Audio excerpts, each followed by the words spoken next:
How to drink water? Is this even a question to answer? Hi, this is dietitian Kinjal from Optima Remedy, and let's see if this is a really required question to answer or not.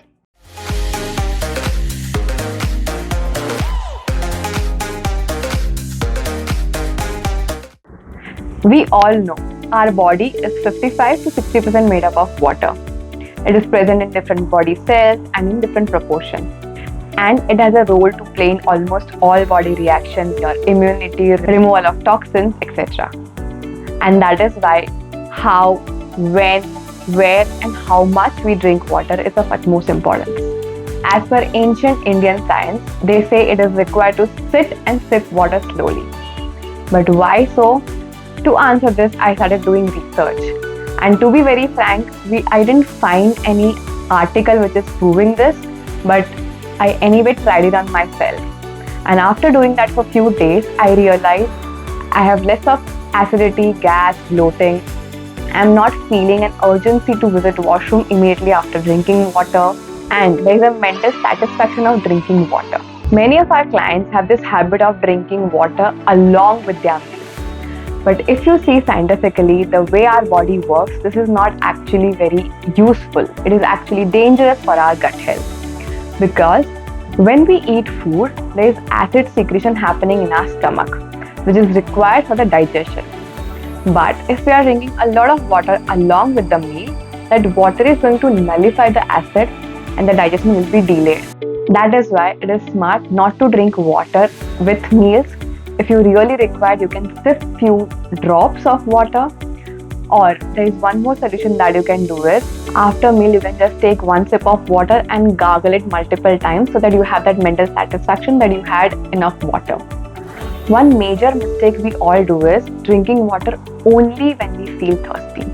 We have to understand that feeling thirsty is our brain's way to tell us that we are dehydrated already. Some of the symptoms of dehydration could be your dry lips, dry mouth, dry skin, and the best way you can judge your dehydration level is through your urine color.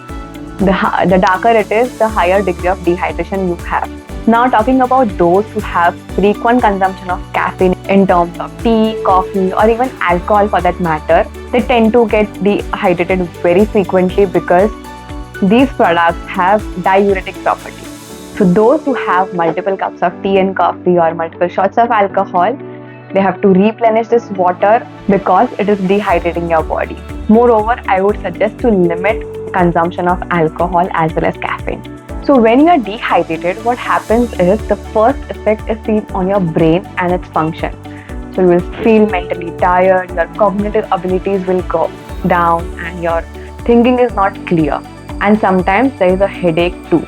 So if you have attended my webinar on food and nutrition for mental health, there also I have mentioned that our brain is made up of 80% water.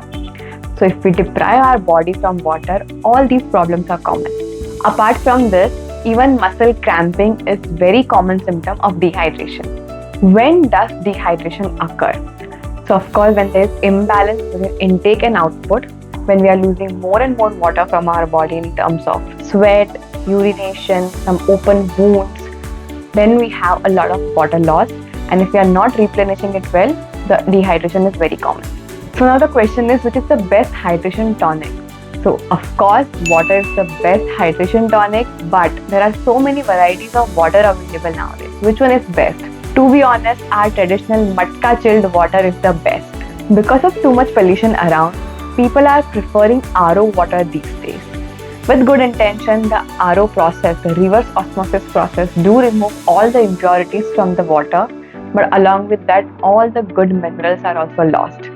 So it is literally just water without anything.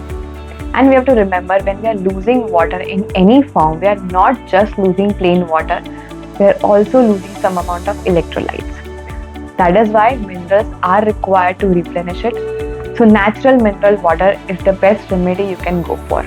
Apart from this, you can also make your regular drinking water more interesting by adding lemon, sabza seeds, chia seeds, etc. But make sure you're not adding any sugar or salt-based syrup or powders. Otherwise, it's going to lead to unhealthy kind of weight gain. Buttermilk, sattu are other good alternatives to go for. We can interestingly eat our water too by incorporating a lot of fruits and vegetables in our diet. But make sure you're not juicing them. But when it comes to best drink or the best hydration tonic, mineral water always wins the game. But there are few tips that you have to remember. Number one, do not refrigerate your water. Instead, prefer matka chilled water as I mentioned. Number two is do not store your water in plastic bottles. Instead, always prefer metal or glass bottles. Always sit peacefully and drink your water instead of just gulping it down. Carry water whenever you are traveling and avoid drinking water 30 minutes before and after your meal. Remember one thing, this video was for normal healthy people. If you have any conditions regarding kidney or heart, please listen to your doctor and include your fluids according to the doctor's guidance. So I hope this answers the question how to drink water and it was worth listening to the video. If you like this video, hit the thumbs up, share it with your friends and family members and drink a lot of water. Don't forget to subscribe to our YouTube channel.